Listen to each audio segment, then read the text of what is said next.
Once again, welcome to my channel Tapasya the Learning Junction. Dear students of class 9th, forces and laws of motion के ऊपर NCERT numericals discuss कर रहे हैं हम लोग। और आज इस सीरीज का 5वां वीडियो लेक्चर है। मैंने कहा एक एक न्यूमेरिकल्स एनसीईआरटी एग्जाम्पलर्स और रेफरेंस बुक से मैं आपको इस चैनल के माध्यम से आप लोग के लिए लेके आऊंगा। तो चलिए आज हम लोग डिस्कस करने जा रहे हैं क्वेश्चन नंबर 7 जो पेज नंबर 128 पे है। राइट, एनसीईआरटी के पेज नंबर 128 पे है। इसमें हम लोग आज 4 प्रॉब्लम डिस्कस करेंगे। सो क्वेश्चन नंबर 7 बड़ा इंपॉर्टेंट है, जरा समझने की कोशिश कीजिए। क्या है ये क्वेश्चन? कह रहा है कि ये 8000 KG engine pools a train of 5 wagons. यानी एक इंजन है 8000 किलोग्राम का जो खींच रहा है एक ट्रेन को।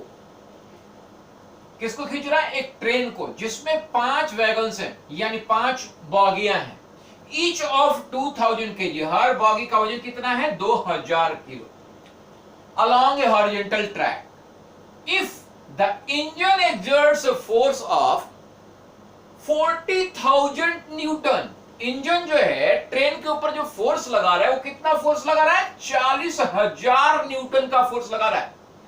But the track offers a frictional force, जिसके ऊपर इंजन फोर्स लगा रहा है ट्रेन को खींचने के लिए, ट्रैक जो है फ्रिक्शनल फोर्स लगा रहा है 5000 न्यूटन का। Then calculate the net accelerating force, कितना ताकत लगा रहा है इंजन, ये पूछ रहा है पहला प्रश्न। तो सबसे पहले देख लें कि फोर्स एक्सर्टेड बाय इंजन कितना है भाई? फोर्स एक्सर्टेड बाय इंजन बराबर 40,000 न्यूटन, जबकि फ्रिक्शनल फोर्स बाय ट्रैक कितना है? 5000 न्यूटन। राइट, तो भाई जरा सोचो, एक फोर्स जो इंजन लगा रहा है सारे बॉगीज पे, 5 बॉगीज हैं सबको खींचने के लिए, जबकि फ्रिक्शनल फोर्स इसके अपोजिट डायरेक्शन में लग रहा है। ये कितने का लग रहा है? 5000 न्यूटन का, और ये कितने का है? 40,000 का। तो नेट फोर्स कितना हुआ? नेट एक्सेलरेटिंग फोर्स कितना हुआ? नेट एक्सेलरेटिंग फोर्स कितना हुआ? नेट एक्सेलरेटिंग फोर्स बराबर कितना हो जाएगा? 40,000, यानी force exerted by the engine minus the frictional force, that is 5000 Newton. That will be 35,000 Newton. So the answer to the first thing is 35,000 force will be net accelerating force exerted by the engine on the train. Is it clear? तो my dear friend, अब इसका दूसरा part देखें। दूसरा part पूछ रहा है the acceleration of the train. ये जो ट्रेन है कितने बॉगी का ट्रेन है? 1 2 3 4 5 बॉगी का ट्रेन है।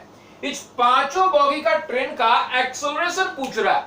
राइट, जरा सोचिए, एक्सेलरेशन पूछ रहा है, कैसे निकालें? तो आपने पढ़ा है, यहाँ पे क्या दिया हुआ है? सबसे पहले देखिए ध्यान से, ये 5 जो बॉगीज है हमारी, W1 W2 W3 W4 W5, ये 5 बॉगियां हैं। सारी बॉगी कितने केजी की है? 2000 केजी की। यानी मास ऑफ द ट्रेन कितना होगा? Mass of the train is equal to 5 into 2000 kg. क्यों भाई 5 गुना 2000 क्यों कह रहे हो? क्योंकि यहां पे प्रश्न में बताया गया है कि 5 वैगन्स ईच ऑफ 2000 केजी, 5 बॉगियां हैं, हर का वजन कितना है? 2000 किलो। तो भाई 5 गुना 10,000 केजी, ये पूरे ट्रेन का मास हो गया। Is it clear? Mass of the train कितना हुआ? 10,000 केजी। अब जरा देखिए, एक्सेलरेशन पता नहीं है, एक्सेलरेशन नहीं पता है, यही निकालना है। पूछ रहा है acceleration of the train, train का एक्सेलरेशन बताइए, जबकि फोर्स अभी निकाला है आपने। नेट फोर्स कितना निकाला है? 35,000 न्यूटन। मैंने ये मिटा रहा हूं, पहला वाला पार्ट मिटा रहा हूं। फोर्स कितना निकाला है आपने? Net force, net accelerating force कितना निकाला है? नेट एक्सेलरेटिंग फोर्स कितना निकाला है? नेट एक्सेलरेटिंग फोर्स निकाला है 35,000 न्यूटन। और आपने पढ़ा है कि force is equal to mass into acceleration, याद है ना formula? Force is equal to mass into acceleration. अब फोर्स तो हमारा निकला हुआ है कितना, 35,000 न्यूटन। मास पता चला लिया अभी अभी आपने, कितना लग निकाला मास, 10,000। कैसे निकाला, एक बॉगी का वजन है 2000 केजी, तो 5 का कितना हो गया, 10,000, तो 10,000 केजी इनटू एक्सेलरेशन, यही नहीं पता है। दैट्स वाई आप इस इक्वेशन से एक्सेलरेशन निकाल सकते हैं, 35,000 अपॉन 10,000। 3 जीरो यहां से कट गया, कितना आ गया, 3.5 मीटर पर second square. What is the accelerating force, ये तो एक्सेलरेटिंग फोर्स 35,000 न्यूटन का था। And acceleration of the train, train का एक्सेलरेशन क्या है, 3.5 मीटर पर second square. Is it clear? This will be the solution of the second part of this question. अब तीसरा पार्ट पूछ रहा है, the force of the wagon 1 on wagon 2। जरा ये ट्रिकी क्वेश्चन है, जरा समझने की कोशिश कीजिए। एक्सेलरेशन निकल चुका है, आपको पता है, फोर्स पता है टोटल। अब जरा देखिए क्या कह रहा है ये प्रश्न, कह रहा है कि the force of the wagon 1 on wagon 2। हमारे इस ट्रेन में कितने वैगन्स हैं, अभी अभी मैंने बताया कि टोटल 5 सेम साइज के हैं। टोटल कितने हैं, टोटल 5, 2 3 4 5 सब अटैच्ड हैं, 5 वैगन्स हैं। और ये थोड़ा बड़ा सा इंजन बना लेते हैं हम लोग। अब ये इंजन है महाराज, ये इंजन खींच रहा है, ये अटैच है। अब जरा सोचो, सारे वैगन्स जो हैं उनका वजन कितना कितना है, 2000 केजी, 2000 केजी, राइट। ये वैगन नंबर 1 है, ये 2 है, ये 3 है, ये 4 है, ये 5 है। प्रश्न क्या कर रहा है, और ये इंजन है। प्रश्न कर रहा है कि the force of the wagon 1, यानी इस वाले वैगन का, ऑन वैगन 2, यानी ये वाला वैगन कितना फोर्स से इसको खींच रहा है, यही पूछ रहा है। वैगन 1 इस वैगन 2 को कितने फोर्स से खींच रहा है, यही इसका प्रश्न है। जरा सोचिए, ध्यान से समझने की कोशिश कीजिए। ये जो वैगन नंबर 1 है, ये वैगन नंबर 2 को खींच रहा है, लेकिन इसके पीछे कितने सारे वैगन हैं, टोटल 4। तो रियलिटी में जो मास होगा, जिस मास को वैगन नंबर 1 को खींचना है, वो मास कितना हो जाएगा, 4 into 2000, that means 8000 KG, 8000 KG mass, right, clear है, 8000 केजी मास है।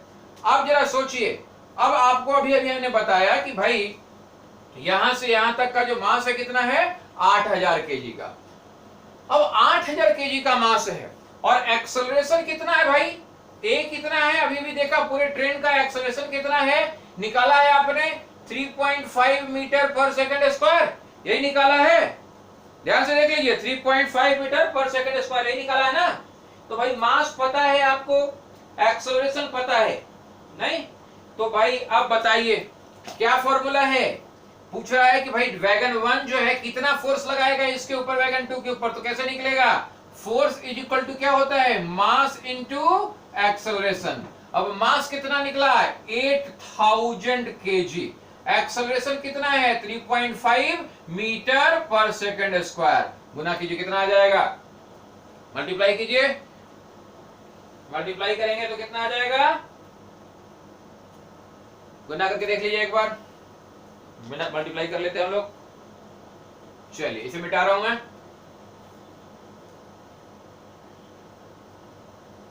मल्टीप्लाई कीजिए, 3.5 में 8 से गुना कर दीजिए, 8 × 40, 0 4, 8 × 24, 4 28, 28। अब कितने जीरो हैं, 3 जीरो, तो 3 जीरो और लगा लीजिए। अब एक अंक के बाद डेसिमल है, तो एक अंक के बाद डेसिमल लगा लीजिए, यानी कितना आ गया, 28,000 न्यूटन। 28,000 न्यूटन का फोर्स वैगन नंबर 1 जो है, ये वैगन नंबर 2 पे लगाएगा। भाई सवाल ये उठता है कि आप क्यों कंसीडर कर रहे हो कि मास इतना है, क्योंकि ये टोटल मास जो है, ये जो पीछे जितने चारों हैं, चारों का मास तो इंक्लूड हो जाएगा ना। तो यही कारण है कि यहाँ पे मास कितना लिया आपने, 8000 लिया। तो ये सॉल्यूशन था हमारा इस क्वेश्चन नंबर 7 के सी पार्ट, राइट। तो आई होप कि भाई ये क्वेश्चन नंबर 7 क्लियर होगा। अब हम चलेंगे क्वेश्चन नंबर 8 पे, यानी प्रॉब्लम नंबर 8 डिस्कस करेंगे। अब ये प्रॉब्लम नंबर 8 क्या है, जरा एक बार पढ़ते हैं। Automobile vehicle has a mass of 1500 kg। एक गाड़ी है जिसका वजन कितना है, 1500 kilogram. What must be the force between the vehicle and road if the vehicle is to be stopped with the negative acceleration of 1.7 metre पर second square. जरा ध्यान से सोचिए क्या कह रहा है, फिर से एक बार पढ़ लेते हैं, पढ़ लीजिए। क्या कह रहा है कि एक गाड़ी है, मास दिया हुआ है, क्वेश्चन नंबर 8 की बात कर रहे हैं हम लोग।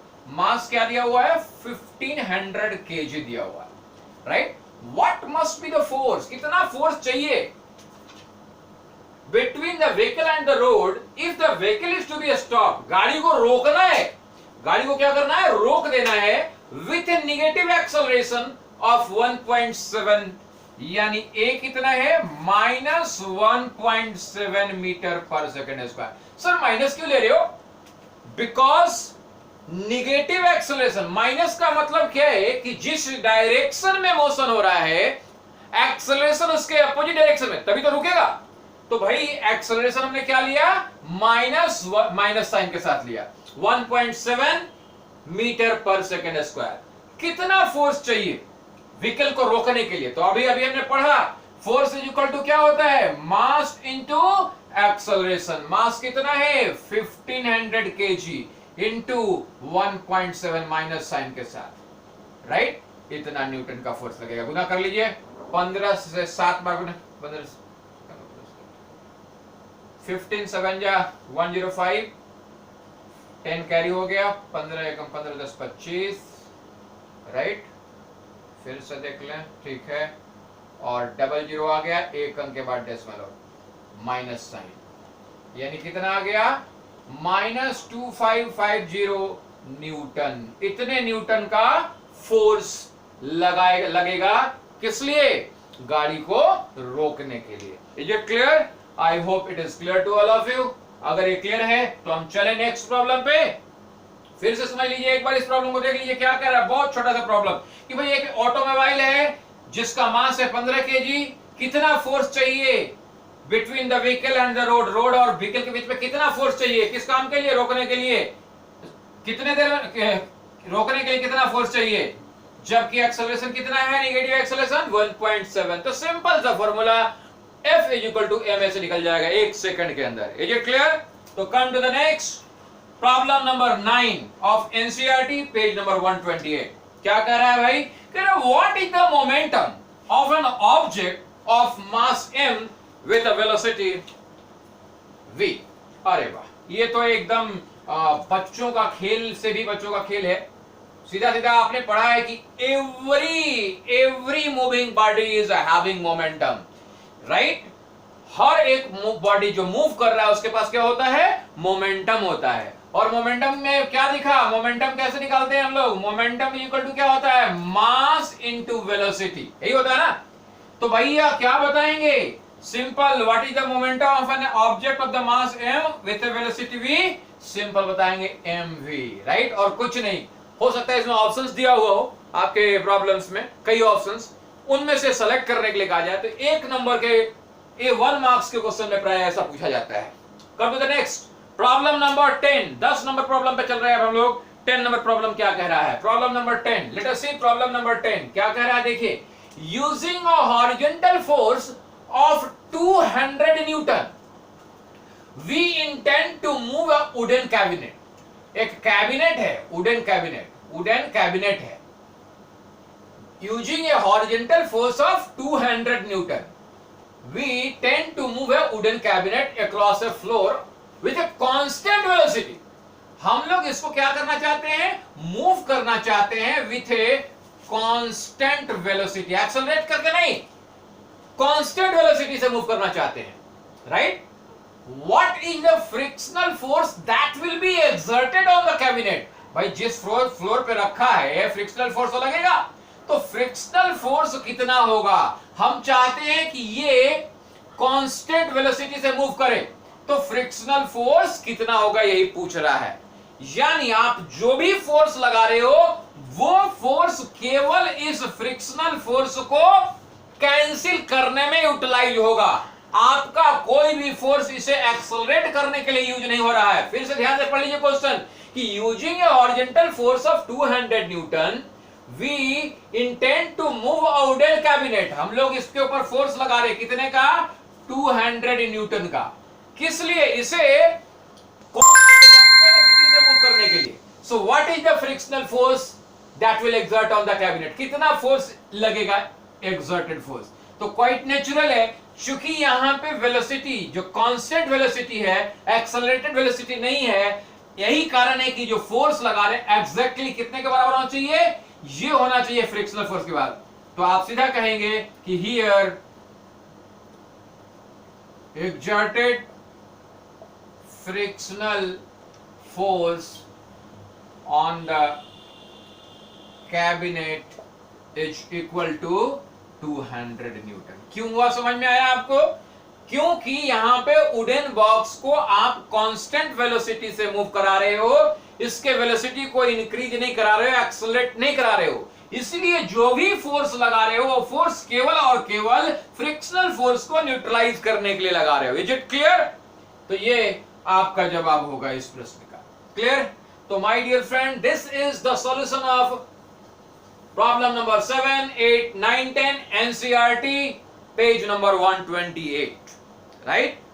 तो माय डियर स्टूडेंट्स, चैनल अगर आपको अच्छा लग रहा है तो लाइक कीजिए, सब्सक्राइब कीजिए और बेल आइकन प्रेस जरूर कर दीजिए ताकि आपके पास हर नए वीडियो का अपडेट पहुंच जाए। और मैं आपको प्रॉमिस कर रहा हूं बार बार कि अगर आप हमारे चैनल से जुड़े हुए हैं, तपस्या से जुड़े हुए हैं, तो आपको और कहीं जाने की जरूरत ही नहीं पड़ेगी। एक एक प्रॉब्लम का सॉल्यूशन, चाहे वो प्रॉब्लम एनसीईआरटी से बेस्ड हो, एग्जाम्पलर बेस्ड हो, कॉम्पिटिटिव एग्जाम बेस्ड हो, रेफरेंस बुक बेस्ड हो, सारे प्रॉब्लम को हम इस चैनल के माध्यम से आपके लिए लेके आएंगे।